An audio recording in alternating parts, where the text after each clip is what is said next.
Okay, in this video, we're going to be doing problem set 12 from my Calc D multivariable class, and these are going to be Green's theorem problems. So let's start with number 1. Verify Green's theorem for the line integral x, y, dx plus y, dy, where c is going to be the unit circle going counterclockwise, so like the unit circle. So the first thing we're going to do is just calculate the line integral. So we need to parameterize the unit circle, which we're going to use x as cosine, y as sine, as normal. Then we're going to need to figure out what dx and dy are. So dx is going to be negative sine of t dt, and dy is going to be cosine of t dt. And then since the unit circle, we're going from 0 to 2 pi. So this is pretty straightforward. It's really just like a crazy u substitution problem. Just replace everything you see in that integral, right? So we're going to go 0 to 2 pi. X is cosine, y is sine, so we have cosine times sine. Then we have dx, which is negative sine of t dt. And then y is sine of t. And then dy is cosine of t dt. So if we just kind of like, I don't know, do the algebra to simplify that a little bit, we have to integrate this. So the first one, negative sine squared of t cosine of t, is just u substitution where u is sine, which will give us negative 1/3 sine cubed of t. And then for sine times cosine, I pretty much always replace that with 1/2 sine of 2t. I didn't do that here because you can just let u equal sine of t again, and you'll get 1/2 sine squared of t. But either way, you're going to end up with the same answer eventually. The sine of 2 pi is 0, and the sine of 0 is 0. So overall, this gives us 0. So that's the value of the line integral. Now let's do this thing with Green's theorem. So to use Green's theorem, I like to pull off the vector field. So I will pull off the xy, right? So we have like f1 dx plus f2 dy when you look at that line integral. So I have my vector field is xy comma y. And now what I'm going to do is I need to find, I always like in my mind set this up where I put partial x and partial y above it because I'm going to do that determinant. So I'm going to do partial x of y minus partial y of xy. So it's partial x of f2 minus partial y of f1.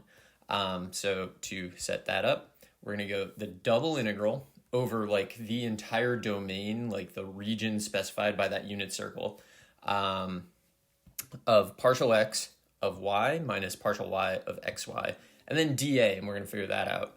So if I actually calculate this, partial x of y is 0, partial y of xy is just x. So I just get our double integral of negative x dA. So what does the region look like? Well, it's the unit circle, right? So I'm going to use polar. You end up using polar a lot for these, which means that I'm going to go from 0 to 2 pi for theta and 0 to 1 for r. And then x is r cosine when we're doing polar, so I have negative r cosine. And then my dA is going to be r dr d theta. So r dr d theta. This is one where we can break it into a product of two integrals. So I'm going to do that. So I have 0 to 2 pi of negative cosine of theta d theta. And I have 0 to 1 of r squared. And just do each integral separately. This is like a Calc 1 problem. So the integral of negative cosine is going to be negative sine, and the integral of r squared is going to be 1/3 r cubed. Two different fundamental theorems. The sine of 0 and 2 pi is still 0. And then, for the other part, it doesn't really matter, but you get 1/3 minus 0. So we get 0. We got the same answer both times. We have verified that Green's theorem works on this problem. All right. The next one, we're just doing Green's theorem. And that's the idea. Like, if you can apply Green's theorem, then you probably should apply Green's theorem because it's a lot faster in most cases. So we got the line integral of f dr, where f is going to be y plus sine of x squared, comma, x squared plus e to the y squared. And then our region, the curve that we're dealing with, is a circle of radius 4 centered at the origin, which will serve as the domain over which we are integrating for our double integral. So let's set this up. So this is going to be the double integral of its, so if you look at the vector field, you can label them. Like this will be f1, this will be f2. Some people use p and q for that. Some people use m and n, which I think is a bad choice because they sound very similar. So it's going to be partial x of f2 minus partial y of f1. So remember, you're just doing that 2 by 2 determinant. That's how I always remember it. And then dA.